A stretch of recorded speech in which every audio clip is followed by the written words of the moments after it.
दोस्तों नमस्कार, आदाब, सत श्री अकाल। दोस्तों मैं दीपांशु वाजपेयी और आप सभी लोगों का हार्दिक हार्दिक स्वागत करता हूं अपने YouTube चैनल गाइडलाइन हब में। दोस्तों आज मैं जानकारी देने जा रहा हूं आपको ITI की ट्रैक्टर मैकेनिक और ITI की डीजल मैकेनिक में इनमें आखिर अंतर क्या होता है, इन दोनों ट्रेडों में अंतर क्या है और इन दोनों ट्रेडों में समानताएँ क्या हैं, कौन कौन सी ऐसी समानताएँ हैं, इसी विषय पर आपका पूरा वीडियो है। इसका संपूर्ण विश्लेषण इस वीडियो के माध्यम से आप तक पहुंचाने का पूरा प्रयास करूंगा। दोस्तों अगर अभी तक आपने हमारा चैनल सब्सक्राइब नहीं किया तो प्लीज़ सब्सक्राइब जरूर कर लीजिएगा। चलते हैं टॉपिक की तरफ। दोस्तों जहां तक बात करें ITI की ट्रैक्टर मैकेनिक और डीजल मैकेनिक ट्रेड के बारे में, तो सबसे पहले ट्रेड का परिचय जानना ज़्यादा महत्वपूर्ण है। तो जहाँ तक बात करते हैं मैकेनिक ट्रैक्टर के परिचय की, तो ट्रैक्टर की मरम्मत करना व उसका रखरखाव करना व चलाना, इस संबंध में पूरी जानकारी ट्रैक्टर मैकेनिक ट्रेड के अंतर्गत आपको दी जाती है, जैसा कि आपको ट्रेड नाम से भी अंदाज़ा लग जाता है। अब हम दोस्तों देख लेते हैं मैकेनिक डीजल के बारे में। मैकेनिक डीजल की बात करें तो डीजल इंजन को चलाने व उसकी मरम्मत करने वाले की संपूर्ण जानकारी जो है इस ट्रेड के अंतर्गत आपको दी जाती है। जैसा कि मैकेनिक डीजल ट्रेड के नाम से ही प्रदर्शित होता है कि डीजल इंजन से संबंधित जानकारी व चलाने की जानकारी व बनाने की जानकारी। अब हम दोस्तों देखते हैं कि इसमें क्या आपको पढ़ाया जाएगा। इन दोनों ट्रेडों में इसका सिलेबस बिल्कुल समान है। ट्रेड थ्योरी यानी इसका आपका थ्योरिकली ज्ञान दिया जाएगा, प्रैक्टिकली जानकारी दी जाएगी। वो कार्यशाला गणना व विज्ञान का एक चैप्टर होता है, वो दोनों में बराबर ही है। इंजीनियरिंग ड्राइंग व रोजगार कौशल यानी एम्प्लॉयबिलिटी स्किल के बारे में जानकारी इन दोनों ट्रेडों के अंतर्गत आपको दी जाती है। और बात करते हैं इसकी प्रवेश योग्यता की, तो मैकेनिक ट्रैक्टर व मैकेनिक डीजल दोनों के लिए समान योग्यता निर्धारित की गई है, जो है हाई स्कूल पास गणित व विज्ञान विषय के साथ में। यानी अगर आपने हाई स्कूल या 10th पास कर लिया है, वो भी अगर आपने गणित व विज्ञान विषय के साथ किया है, तो आप इन दोनों में से किसी भी ट्रेड में आप प्रवेश ले सकते हैं। कोर्स की अवधि की बात करें तो दोस्तों कोर्स जो है 1 वर्ष का, दोनों ट्रेडों का 1 वर्ष है। डीजल मैकेनिक का भी और ट्रैक्टर मैकेनिक का भी 1 वर्ष का कोर्स है। और संचालन की बात करते हैं जहाँ तक, तो SCVT या NCVT दोनों के द्वारा इसका संचालन होता है। किसी किसी प्रदेश में तो इसका संचालन SCVT के द्वारा होता है, तो किसी किसी प्रदेश में ये NCVT के द्वारा संचालित होती है, लेकिन ज़्यादातर प्रदेशों में ये SCVT के द्वारा ही संचालित होती है। अब चलते हैं नेक्स्ट कड़ी में, उसमें देखते हैं ब्रांच की। दोस्तों ट्रैक्टर मैकेनिक और डीजल मैकेनिक दोनों की जो ब्रांच है वो ऑटोमोबाइल्स इंजीनियरिंग शाखा की ये ट्रेड हैं। यानी अगर आप ऑटोमोबाइल्स इंजीनियरिंग शाखा में करियर बनाना चाहते हैं तो इन दोनों ट्रेडों से आपको ITI करना ज़्यादा अच्छा रहेगा। प्रवेश योग्यता यानी अगर आप इन ट्रेडों में प्रवेश लेना चाहते हैं तो इसके लिए प्रवेश योग्यता क्या निर्धारित की गई है। प्रवेश योग्यता की बात करें तो न्यूनतम 14 वर्ष व अधिकतम 40 वर्ष इसका योग्यता निर्धारण किया गया है। परंतु बहुत सारे राज्यों ने 40 वर्ष की जो अनिवार्यता है उसको समाप्त कर दिया है। यानी 40 वर्ष न्यूनतम जो रखी गई है और अधिकतम कोई भी इसकी उम्र सीमा नहीं है, किसी भी उम्र में आप ITI कर सकते हैं।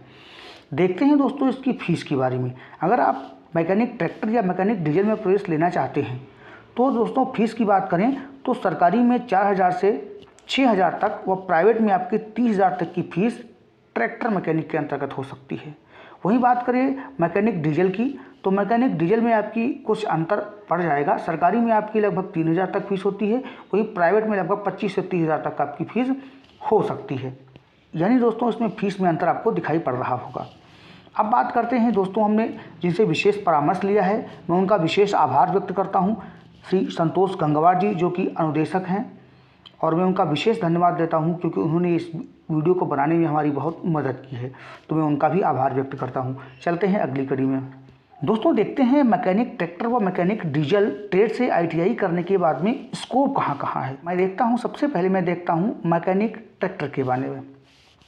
मैकेनिक ट्रैक्टर की बात करें दोस्तों तो मैकेनिक ट्रैक्टर व्यापार के सफल समापन के बाद आप प्रशिक्षु सरकारी क्षेत्र अथवा सार्वजनिक क्षेत्र व निजी क्षेत्र की कंपनियों में 7,500 से 12,500 और उससे अधिक के औसतन अनुमानित आंकड़ा जो है वो CPI के कारण भिन्न भी हो सकता है, और शिक्षुता प्रशिक्षण के लिए आवेदन करने के लिए पात्र हो सकते हैं। 4 पहिया mechanic, auto mechanic, car mechanic व डीजल मैकेनिक जैसी आप क्षेत्र में आप अपना करियर भी बना सकते हैं। और दोस्तों सबसे ज़्यादा इम्पॉर्टेंट है कि अगर आपने ट्रैक्टर मैकेनिक ट्रेड से ITI किया है तो रेलवे में आप लोको पायलट के लिए एलिजिबल हो जाएंगे। रेलवे में लोको पायलट यानी ट्रेन ड्राइवर जो होती है उसके लिए आप एलिजिबल हो जाएंगे। दोस्तों अब हम देख लेते हैं मैकेनिक डीजल के बारे में। इसके द्वारा हम भेल, इंडियन ऑयल, आइसर या हीरो होंडा कंपनी में कार्य कर सकते हैं और इसके अंतर्गत कुछ अन्य सेक्टर भी आते हैं जैसे कि automobiles industry, NPC, welding work आदि। इस ट्रेड के माध्यम से हम स्वयं का व्यवसाय भी शुरू कर सकते हैं जैसे small scale industry, manufacturing industry, production industries आदि का आपको ज्ञान अगर है तो आप स्वयं का भी कार्य स्टार्ट कर सकते हैं। लेकिन दोस्तों मैं फिर से एक बार बताना चाहूँगा कि अगर आपने मैकेनिक डीजल से ITI किया है तो रेलवे में लोको पायलट की पोस्ट पे अप्लाई नहीं कर सकते हैं। ये चीज़ आपको समझना पड़ेगा, ठीक है दोस्तों। ये अगर लोको पायलट में आपको जाना है तो आपको मैकेनिक ट्रैक्टर्स में ही प्रवेश लेना पड़ेगा, नहीं तो आप लोको पायलट में फार्म नहीं डाल सकते हैं। और मैकेनिक ट्रैक्टर में जो बताया गया है इसमें बहुत सारी और भी सरकारी क्षेत्रों में जिनको हमने इसमें नहीं दिखा पाया है, नहीं बता पाए हैं, बहुत सारे सरकारी सेक्टर हैं, वहाँ भी आप जॉब पा सकते हैं। अब हम देखते हैं इसकी जॉब चांसेस के बारे में। जॉब चांसेस की बात करें तो मैकेनिक ट्रैक्टर से अगर आपने ITI किया है तो सरकारी जॉब के लगभग 10% चांस हैं। क्यों? इसका ये कारण है कि मैकेनिक ट्रैक्टर की वैकेंसी जो है बहुत कम संख्या में निकलती हैं। गवर्नमेंट सेक्टर में जो है ट्रैक्टर मैकेनिक की वैकेंसी बहुत नगण्य संख्या में निकलती हैं। वहीं बात करते हैं मैकेनिक डीजल में तो लगभग 30% चांस हैं गवर्नमेंट सेक्टर में जाने के, यानी ट्रैक्टर मैकेनिक से कुछ हाई। फिर से मैं दोस्तों आपको बताना चाहूँगा कि अगर आप लोको पायलट बनना चाहते हैं तब आपको मैकेनिक ट्रैक्टर से ही ITI करना है। मैकेनिक डीजल से ITI करने के बाद आप लोको पायलट में फार्म नहीं डाल पाएंगे।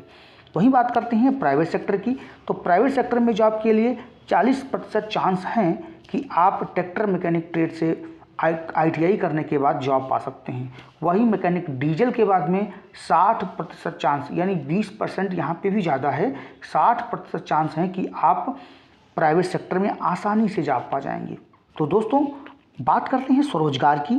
तो स्वरोजगार अगर आप करना चाहते हैं तो दोनों में अपार सफलताएं, अपार संभावनाएं हैं। 100% यहाँ भी चांस हैं और 100% यहाँ भी चांस हैं। यानी अगर आप स्वरोजगार करना चाहें तो आप चाहें मैकेनिक ट्रैक्टर से ITI करें या फिर मैकेनिक डीजल से ITI करें, दोनों में समान अवसर हैं। तो दोस्तों ये तो था पूरा वीडियो मैकेनिक ट्रैक्टर व मैकेनिक डीजल पूरा विश्लेषण हमने आप सभी लोगों के समक्ष प्रस्तुत किया। इसमें हमारा सहयोग दिया श्री संतोष गंगवार जी, जो कि गवर्नमेंट ITI कॉलेज में अनुदेशक के तौर पर कार्य कर रहे हैं। मैं उनका विशेष आभार व धन्यवाद प्रस्तुत करता हूं। दोस्तों अगर ये वीडियो आपको पसंद आया हो तो कृपया करके हमारी वीडियो को लाइक कर दीजिएगा और चैनल को सब्सक्राइब जरूर करिए।